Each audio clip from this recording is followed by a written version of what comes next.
I've heard you describe a private foundation as a low level of Kevlar and the LPP as a level 5 Kevlar. I think you misunderstood me. I'm currently in the LPP and I would like to know what the difference is. Okay.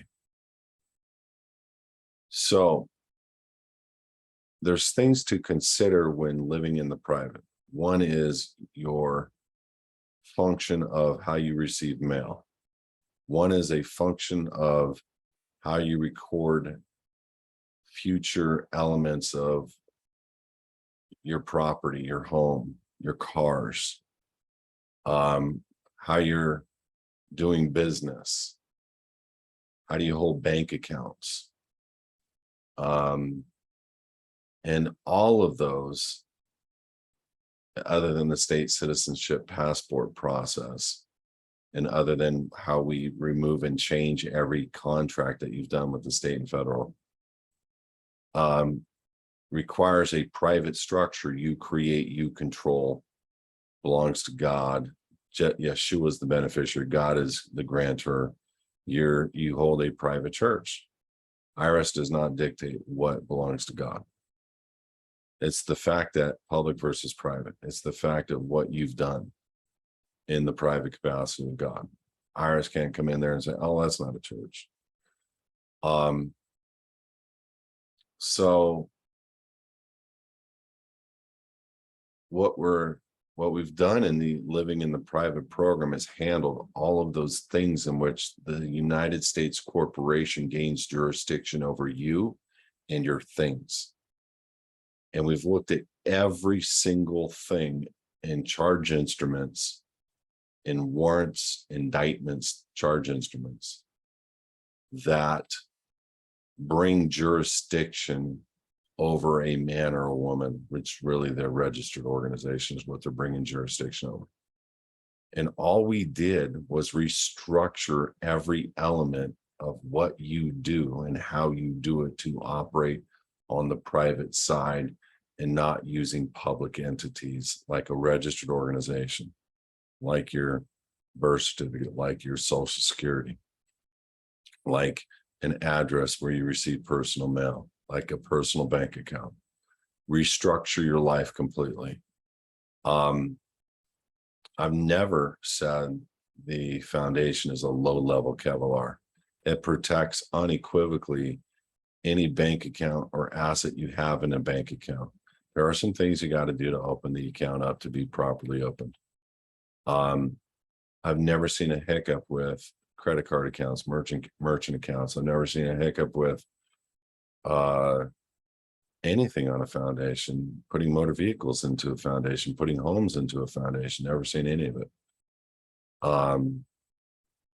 So overall, it's looking at how they've tricked you into operating through a zip code, operating through a registered organization, personal bank account, registering your vehicles in the registered organization, meaning you're giving them your vehicles, registering your home in the registered organization with a title called joint tenants in common. You're a tenant, never will be an owner.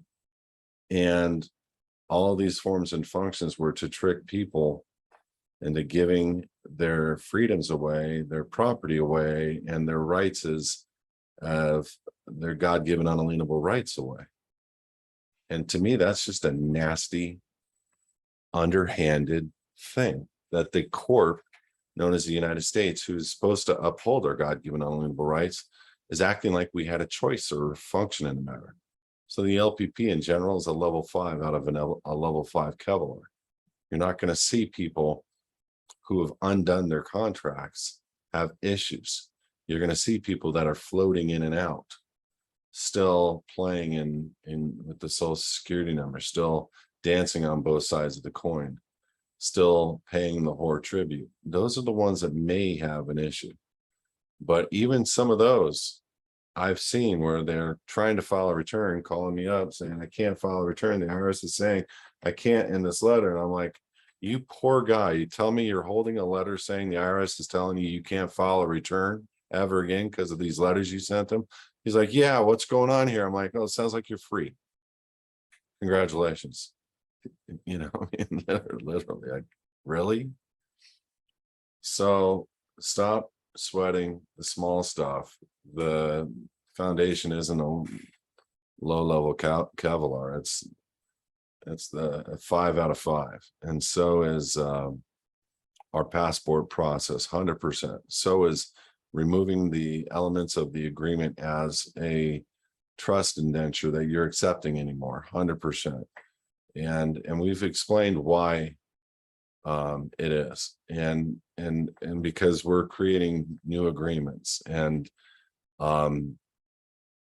it's so simple. It's not simple, but it's so simple when you understand um defaulted administrative processes, when you understand the rules of procedure in court of record.